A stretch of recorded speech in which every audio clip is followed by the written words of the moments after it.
We found our leopard. He's just in front. I'm so excited. You can hear the guinea fowl going. Here you go, everybody. Here is our leopard. Ooh, and I've just run over some wild basil, so it smells quite nice. Now, this is not Hasana. I actually think this might be Tingana. It's Tingana. Yep, there we go, Tingana. Looking quite hungry. Big dewlap there. So those tracks we saw earlier that I said were about 2 days old, the ones that we first started the show with, pretty sure were for him, and it's not too far from here. Then I had big male leopard tracks here, and I wasn't sure if it was Quarantine or Hasana, but Tingana would also make sense. The other tracks that we showed you in the riverbed are not from him. They're too small. They're from Hasana. He's going to be just through here. I'm just going to see if I can cut around a little bit. Yay, everyone! And I know all of you have been asking, Tingana, where are you? Well, look who we found. Thank you, monkeys, and thank you. There we go, Ferg. That's going to be lovely. Why, Tingana? Why do you have to go that way? Okay, he's going to pop out here in front, and then unfortunately I'm going to have to duck my head and then also turn around. He's going to come right through the open gap there in the middle of your screen. And you all have been asking about him and how is he and what has he been doing. He's just lurking to the right there behind that bush. You can't really see him very well, but if we are patient, he will come right out. I'm going to go quiet for a sec so you can keep hearing the monkeys. There he is.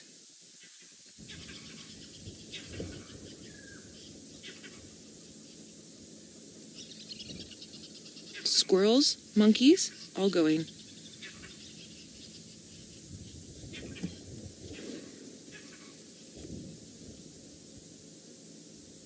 We're waiting with bated breath.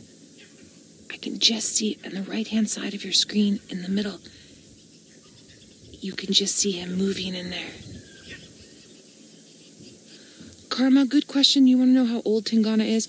Karma, we only started seeing Tingana when he was about 2 years old.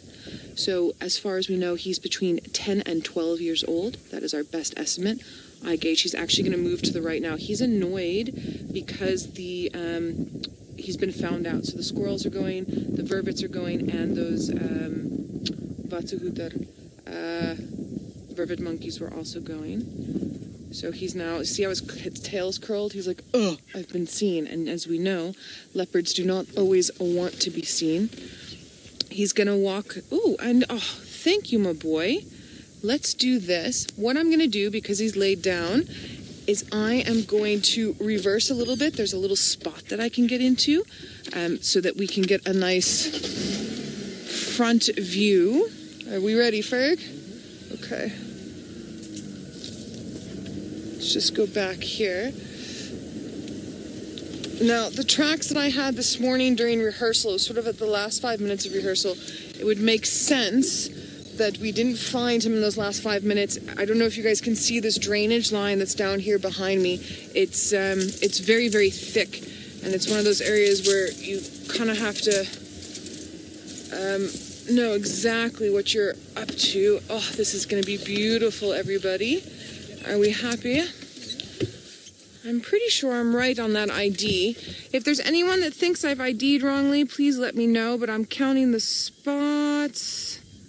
Looks like a 5-5 on either side, and that dewlap is quite large. The only reason why I'm saying triple check is because Quarantine was not far from here today, and I have only seen Quarantine once. And I've also never seen Tumba. But this to me looks like Tingana.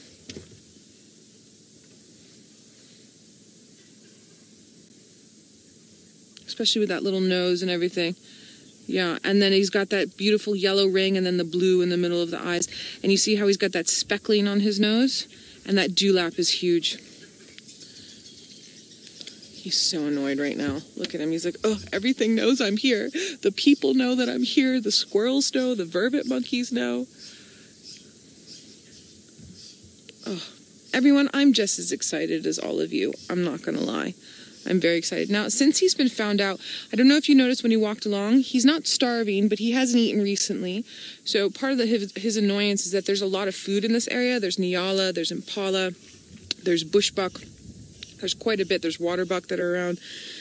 So with all of this alarm calling, his ability to hunt anything is shattered until a little bit later, until it gets a bit darker. It's one of the reasons why he's probably lying down now and just sort of waiting for everything to stop staring at him. We've talked about this a little bit the other day, and for anyone that watches the show often, you would obviously pick up on this. We were talking about normal leopard behavior. This is a typical normal leopard. I was moving about in my little concealed fashion, and I've been found out. So they do one of two things in this scenario. They either walk away with sort of ears back and tail curled high, and they just keep going, or they do what he's doing, which is to lie down still in the thickets, and just sort of waiting for the symphony of alarm calls to die down, and then he will move on. And because it's a cloudy, overcast day and the wind is swirling, actually not too far from here, about 80 meters from here, is a herd of Nyala, but they haven't started barking, alarm calling, or moving. They're just looking in the general direction where the guinea fowl were calling, and that's because they haven't smelled him or seen him yet. So they'll be hyper vigilant and aware, but they won't have moved off yet.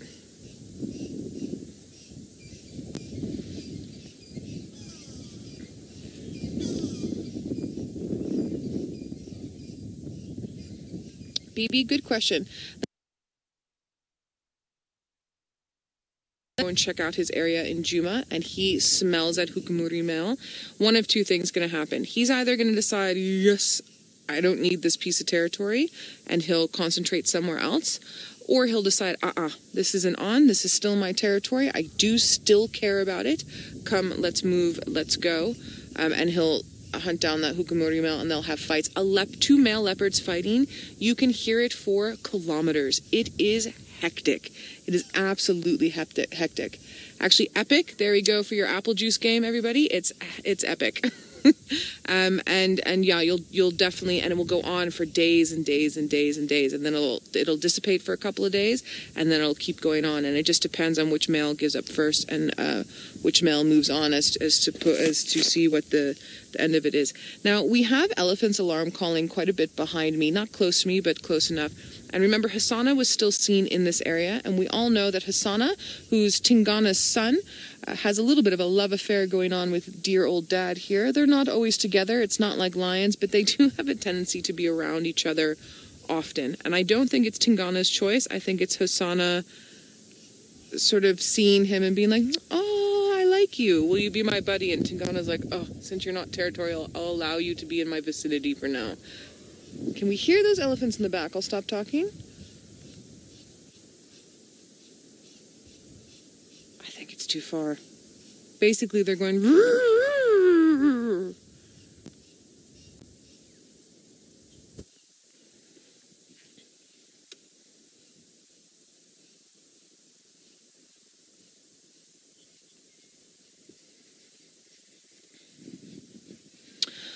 All right, so I have a feeling if Hassana, well, we know Hassana's in the area, we just haven't been able to find him yet. And because we have Tingana here and we haven't seen him for a while, I'm going to stick here with Tingana for now and then keep listening to those elephants and see what's going on that side. I might choose to go over and investigate, but we're going to wait and see. And whilst we're doing that, let's head on over to Mr. James Hendry and see what his feelings are about Tingana for today. Hey everyone, we're just moving back just a little bit, so he has moved. We didn't want that tree in your way. We're on this funny little slope. We've managed to sort of create a little nook for ourselves, and he is calming down. He's not as bothered. The monkeys have stopped going. The only thing that's still going is the squirrels. Now, I believe some of you could hear that crazy elephant in the background. I've got another vehicle that's joined me in the sighting, and she came past where that elephant was, and she couldn't see anything that it was chasing around. It just seems to be having a moment. But we'll keep our ears and eyes open, that is for sure.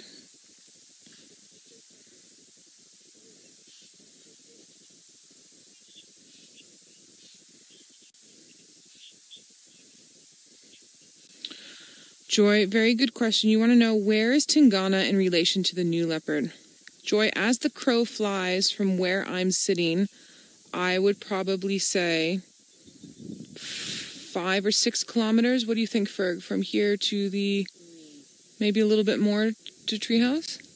If the crow flies? That direction. Yeah, north. It's due north from us. Sorry. There's Ferg's finger. So where's Ferg? Ferg, put your finger back. Where's your finger, Ferg? There. Okay, so that's north. and that's where the Hukumuri male would be. And I'm going to say at a minimum 5 to 6 kilometers, but nothing more than 8. Thanks for your finger, Ferg. We should put a little face on it, like a little leopard face. I'll draw it on later. But not close enough for them to hear each other and not close enough for them to smell each other. Tingana would have to go towards his territory in Treehouse Dam area, where we've seen him often, to know that fighting with guests maybe 2 or 3 times in my career, and then in total maybe about 10 times, and they're extremely memorable.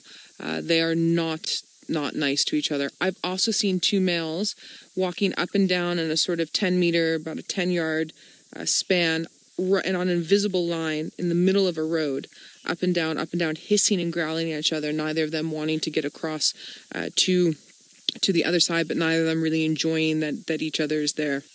There's spitting, there's snarling, growling, and when those claws come out, it's pretty hectic.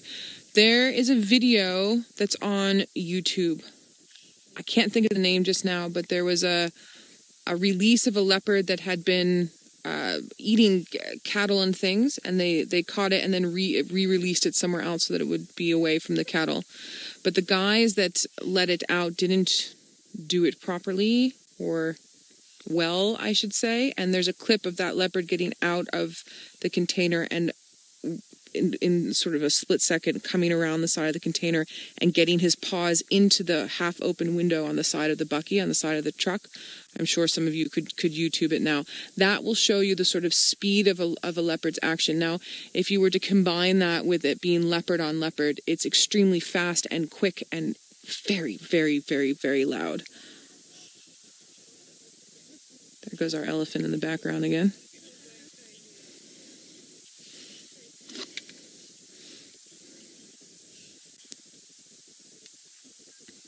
Child of the universe, that's actually a very interesting question. You want to know, would a male leopard defend a cub that it had fathered? So I'm assuming you're wondering because of Tundi's young cub, who is the daughter of this male here. First, that the daughter of Tundi at the moment, the little one, the 3-month-old one, Tundi doesn't want Tingana near that little cub any more than she wants Hukumuri near that cub. That cub's too little. I've seen male leopards go to an area where their sired offspring are and kill them and eat them. Okay, so it's not the same as lions. I've also seen them go into that area and the mum chase them away. When they're little like that, they don't want to be around. I have seen mums with their sort of 6, 8, 9, 10, 15, 18-month-old cubs, all those different ages, on kills with the fathers. The older they get, the more relaxed they are around them, especially in an area like this with a higher density, a higher population. But remember, leopards in general are solitary and territorial, both males and females. They do not work in a pride system like lions. They prefer to be on their own in general. So it's not a good scenario either way. Now, you will get different guides who've had different experiences regarding males, leopards, and their offspring. Those are the experiences I've had, mixed in with reading material. It's a long time. It is very, very, very different from lions. So let's say for some instance, Tundi was around with her small cub and the Hukumuri male and Tingana both rocked up and then there. Tundi would be fighting off both those males and trying to run away with her cub. Just in general, she doesn't want to be a part of any of that. If Tundi didn't have her around. Remember, she only wants Tingana around when she's ready to mate. So she will only really want him around in the next 1.5 years, probably, around in there, about the next 1.5 years. Other than that, she's not that keen to be that interactive with him. And that being said, I have once seen a female leopard with a younger cub, about 9 months old, and a new male moved in, and she was mating with him. And it was more to do with sort of trying to keep him happy and sort of away from, she was distracting him pretty much. And I've seen female lions do the same thing.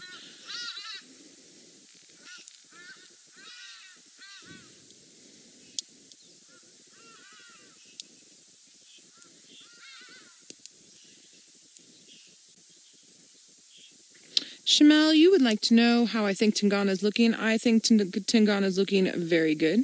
I think that he could use a meal, but he is not starving. He doesn't look too thin. He doesn't look emaciated. He doesn't look like he's in any pain or anything like that. He's a healthy looking male leopard. Oh, he's even got a little claw out for us.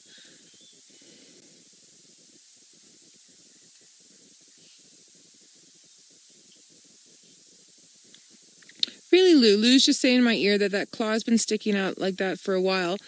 I've seen before where sometimes the protraction is interrupted, and then it can get sort of stuck like that a little bit. So it's possible that he had an injury and then now it's just sort of grown some scar tissue and it's just going to be that way. Interesting. Thanks, Lou. Lou is one of our directors, Louise, and so she obviously directs us from Final Control. So she gets to see everything that all of the presenters do always. And it's interesting because all the directors build up memory bases because of the amount of content that they look at, very similar to all of you viewers. So I don't always get to see what Tristan sees because I'm in my own vehicle with my own camera. It's nice to see. It's interesting. And then we share stories. She tells me over her radio into my ear, and then I get to share them with all of you. That's also how the questions come through.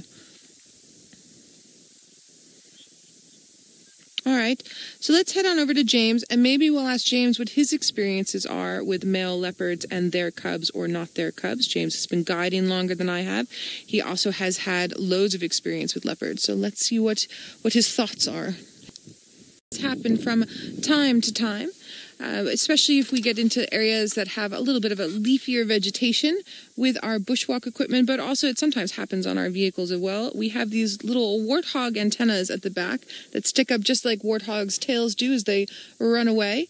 And the way that they project the signal, amazingly, it still amazes me how much leafy trees and an abundance of leafy trees can stop a signal off of those aerials, but it does happen. I just find it interesting, which is why I'm mentioning it now. Now, as you can see, Tingana hasn't really moved, but that's okay. We've been having rehearsals. When's the last time we saw a leopard, everybody? Because I know it's been a few days for me. The last leopard I saw was Hassana when he still had that Diker kill on Gowrie, Maine, which I think was about 4 days ago, if I remember correctly. And we've been tracking Tandi up and down, in and out for a couple of days now and haven't seen her. So it's exciting that James has tracks. So hopefully tomorrow morning in rehearsals, we will be able to catch a view of her and keep the view for afternoon drive tomorrow as well. That would be absolutely fantastic. Now, I'd be interested to know from all of you viewers, who is your favorite leopard that we get to see? So we have Old Man Tingana, we have Mvula, who is my favorite. Hukumuri male, I just like saying his name. Hukumuri! That's what Seb and I were doing the whole day on drive the other day. Hukumuri! I haven't seen him yet, but he is an interesting looking character. And then, of course, our precious Tandi and her little one, and Shadow, and hashtag not Barbara. And Tamba, I haven't seen Tamba yet.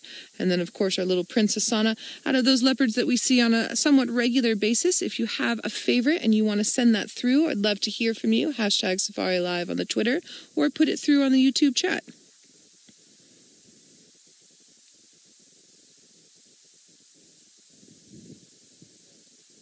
Our squirrels have stopped.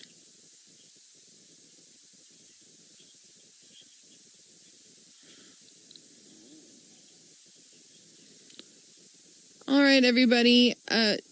Tristan's broken rusty. Tristan, I'm sorry, I shouldn't laugh. Wendy's just gotten over all of her sicknesses.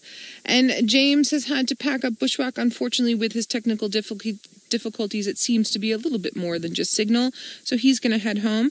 So I hope all of you are happy to be with me for a little while. I'm happy to be with all of you.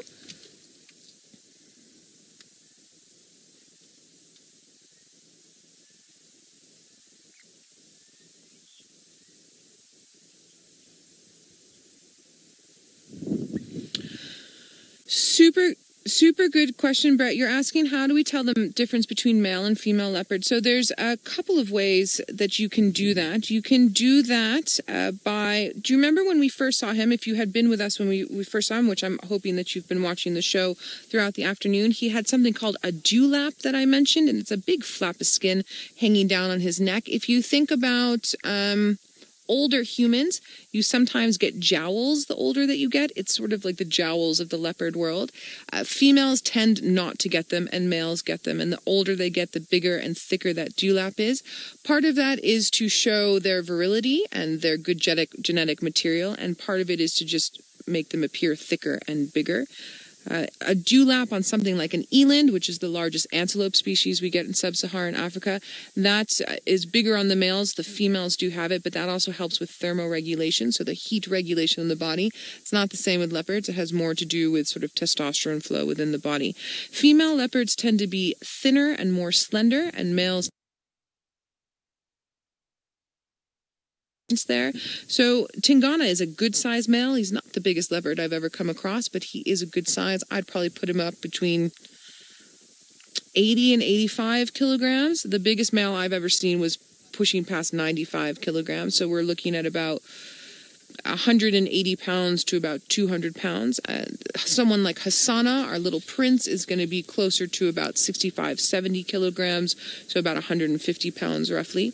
Something like a female leopard in this particular area where we are, they're going to be anywhere, when they're fully grown, from 55 to about 60, maybe pushing 65 kilograms, but that would be a very big female. Cape leopards that you get in the Western Cape in the Cedarburg Mountains, they range around 25 kilograms. They're much smaller. They've got a completely different habitat, much lighter, and I wouldn't say shorter by a huge amount, but they're definitely more slender. So obviously where a leopard is can also determine the size of that leopard. I think the biggest leopard I've ever seen was just north of here. His name was Bumba Nyati, which means kill a buffalo, and he was about 95 kilograms, and he used to take out small to medium-sized buffalo. He was hectic. And with the vehicles themselves. Most of the time when leopards walk past you, they'll take a sort of glance, and then they'll move away or just ignore you completely. This leopard used to routinely stare at you, your tracker, and every single one of your guests when you pass by, but stare with intent. He's an interesting male.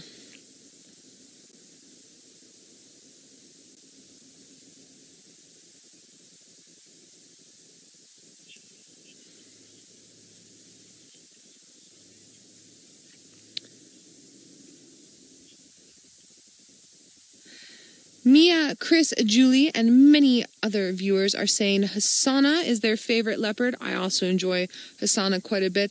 I feel like a lot of people really connect with Hassana because his mum died when he was so young, and so you got to witness the perils he had to go through to make it towards adulthood. And he's not fully grown yet, but he's well on his way to being a big, beautiful male leopard. I also enjoy him quite a bit. I just have very fond attachment to Mvula just from seeing him on and off for years now. Oh, that's the story I wanted to tell everyone. So this afternoon, we guides usually nap between sort of like 1:30 and 2:30, or sort of 1:30 and 3. That's after many years, that's sort of our nap time. It doesn't always work out that way. And today I didn't really manage much of a rest, so I decided to go through some old photos. And I have been trying to find these photos of a young male leopard that I took in 2013 because they kept niggling in the back of my memory. And I finally found them, and I have labeled them as Tundi's son. So this leopard would have been about 2 or 3 years old in 2013. It was a sighting on Gowrie, Maine, on the western side of Twin Dams, I would say, right around in there. If I'm remembering correctly, it was some time ago, and I'm getting older. And he has, I believe, a 2 on the left-hand side. I'll have to check on the right. I'll try and remember to post it on my Instagram. You all can have a look. But I was chatting with Lou about it, and Lou is thinking that it was possibly Bahuti, one of Tundi's male cubs that used to be around. But I'd be interested to know once I put it up, and I'll try and put it on my phones for those of you that don't have Instagram and show it to you tomorrow afternoon, who this male would have been. And it was interesting. I wasn't working in this area at that time. I was just visiting and on a little bit of a game drive.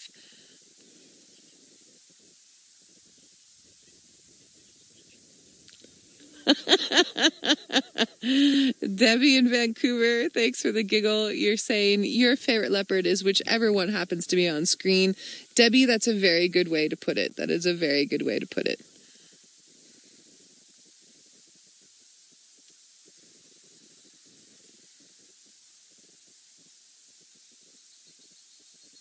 I'm enjoying the bird sounds in the background. There's lots of wind rustling through the bushes as well.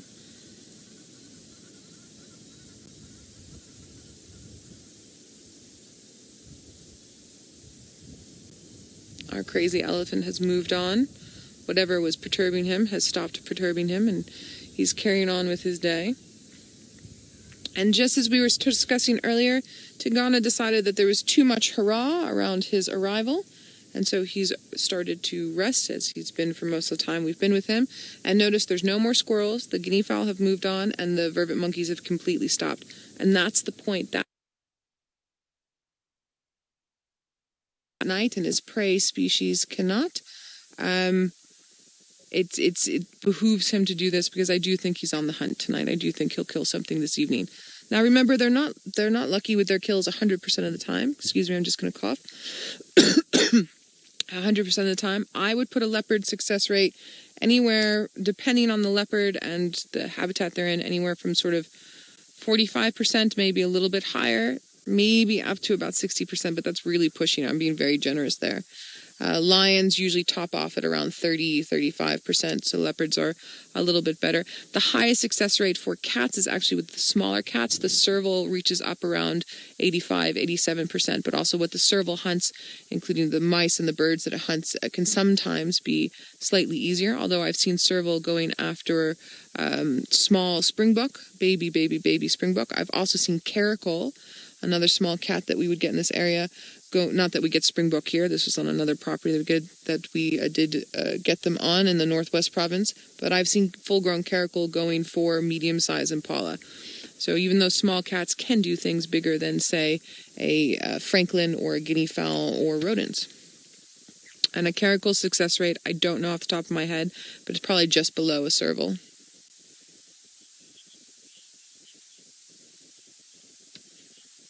Anna, good question. You want to know what is the largest prey that I think Tingana could take down? So, Anna, I'm just going to put a little bumper to my answer here and just remind everyone that just because it is prey doesn't mean that a predator will hunt it. Predators have specialities. Like for myself, I cannot bake worth anything, but I am very good at making homemade pasta, and I'm very good at making other things. So because I know how to do that well, that's what I tend to cook more. And if I bake, I don't succeed. So with a leopard, they have prey species that they know how to take down, and other ones, they could possibly do it, but it's going to be a little bit trickier, a little bit harder. Oh, thank you, sir. I love when you get up like this. So for Tingana, he could very possibly take down a baby giraffe, but he would have to know how to do it and have also the confidence to do it. See his little thin belly there? No, he's not starving, but he does need a meal, that is for sure. He's not limping anymore. I know some of you are asking that question. So I think a small to medium-sized water buck would be a good bet for him. And then I also think, he's just walking behind us here, I also think if he had the chance of a brand new baby giraffe, that wouldn't be off the market at all. But I've only seen him really hunting things like duiker, steenbok, and impala. And so that to me seems to be his preferred. He would do well with a baby zebra, baby wildebeest as well. So Tristan apparently is limping around, and he's going to take over for a little while I move around and we try and keep up with Tingana. So let's head on over to him.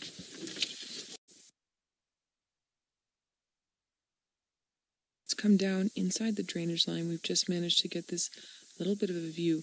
Notice how pricked forward his ears are, and he's smelling. He's lying down in there. He's interested in something. Earlier, I was saying that there was a herd of nyala that wasn't far from him. So I think that there's definitely something in the area that he either wants to chase or hide from. To me, it feels more of something like he might possibly want to eat. You see that interest on his face there?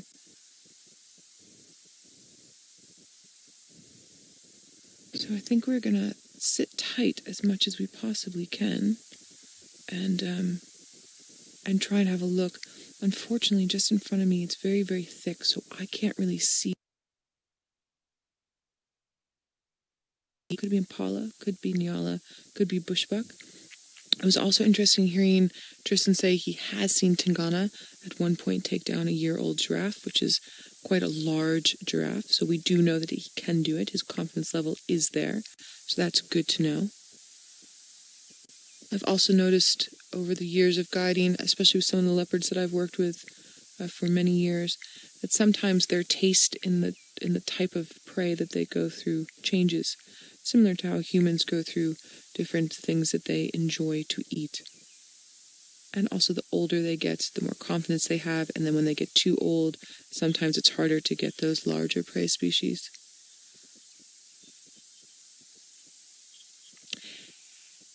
Aiden, who is 6 years old, sweetie, you want to know, how does Tingana take a bath?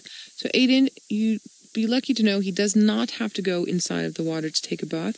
He gives it to himself. So he takes his very rough tongue and he licks himself.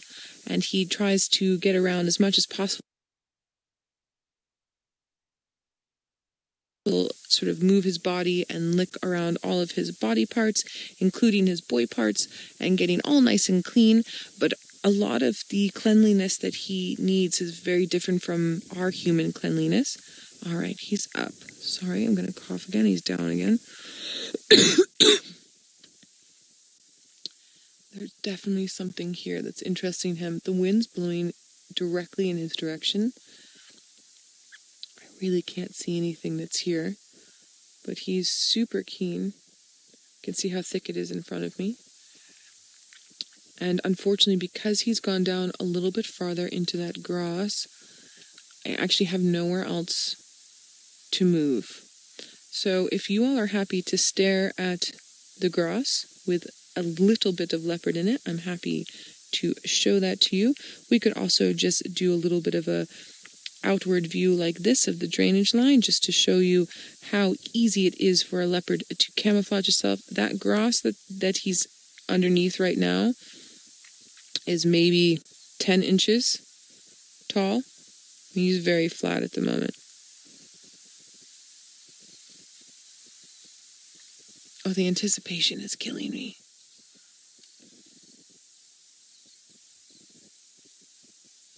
Okay, it looks like he's lying a little bit more flat than before. Now, he was interested, but the way that he's lying down inside that drainage line has changed. So whatever he was smelling before has not piqued his attention enough to keep being as vigilant as he was. I think he's going to have a little bit more of a nap. So everyone, we have a couple of choices. We have a few minutes left of drive. We can sit here with him and stare at a few rosettes in the grass. Or, if you would like, I can do a little bit of a loop around this area and see if there's anything that might be lurking close enough to him. And I'm happy to do either. I'm happy to sit here with our teeny bit of a leopard, and I'm also happy to sort of move around a little bit and see what's potting. So send those through #SafariLive or on the YouTube.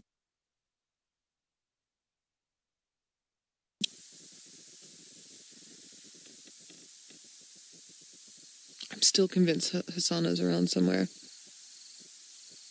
Not that he's around somewhere where I could pinpoint to you right now where he is, because we were obviously looking for him for a long time. But that's also a possibility of what he's smelling.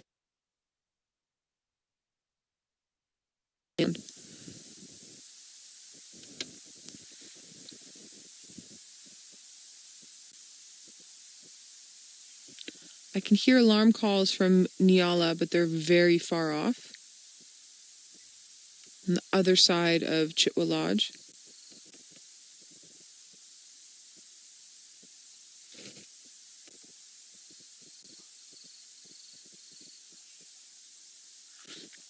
All right, it seems as if the majority of you would like to stay. Very happy to do that. And we can always see what happens in the last couple of minutes. Those Nyala that are barking by the lodge, I will keep an ear out for. And if I think that it's getting a little bit more intense, I will let Lou know that I just want to investigate. But I think for now, we're gonna stick here with our good old Duke of Djuma and his breathing belly.